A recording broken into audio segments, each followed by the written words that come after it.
ये कहानी शुरू होती है एक ऐसे गांव से जहां हसनैन नाम का एक लड़का रहता था।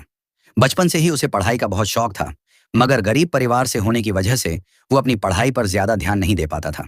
उसके वालिद अली साहब एक साइकिल की दुकान पर पंचर बनाकर जो थोड़े बहुत पैसे कमाते, वो घर के खाने के लिए भी कम पड़ते।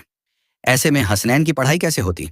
हालांकि उसका दिल तो करता था कि वो भी अंग्रेजी मीडियम स्कूल में पढ़े, मगर वालिद अली साहब और वालिदा सायरा बी के पास इतने पैसे नहीं थे कि वो उसका दाखिला करवा सकें। फिर भी हसनैन का पढ़ाई का जज्बा कम नहीं हुआ। वो हर सुबह स्कूल की खिड़की के बाहर बैठ जाता और वहां पढ़ते बच्चों को ध्यान से देखता। अध्यापक जो पढ़ाते वो सब एक लकड़ी की पटरी पर लिख लेता और खाली समय में याद करता। ऐसे ही करते करते साल बीत गए।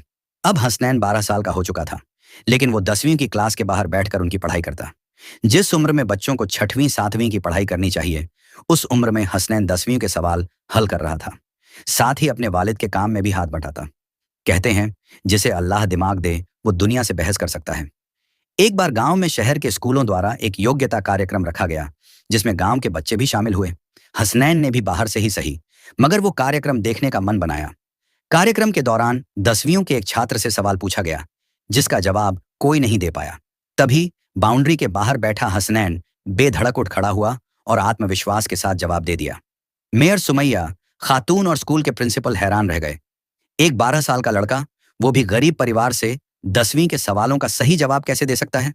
सबको शक हुआ कि शायद उसने किसी से सुन लिया हो, मगर जब लगातार सवाल पूछे गए और हसनैन ने फर्राटेदार अंग्रेजी में जवाब दिए, तो सब दंग रह गए। उसके माँ बाप भी हैरान थे। उनका बेटा जो कभी स्कूल नहीं गया, वो ये सब कैसे जानता है?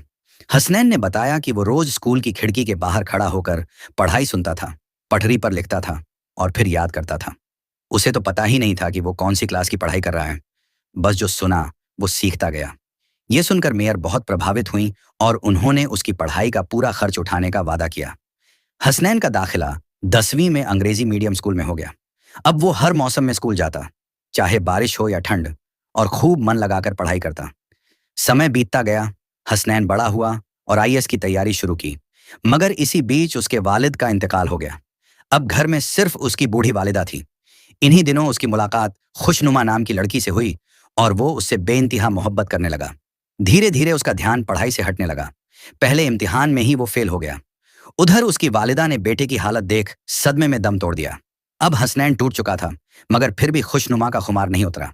उसने पढ़ाई छोड़ दी, ख्वाब छोड़ दिए, सब कुछ। लेकिन उसे क्या पता था, जिस लड़की के लिए उसने सब कुछ छोड़ दिया, वही एक दिन किसी और के साथ निकाह करके चली जाएगी और हसनैन की जिंदगी हमेशा के लिए अधूरी रह जाएगी।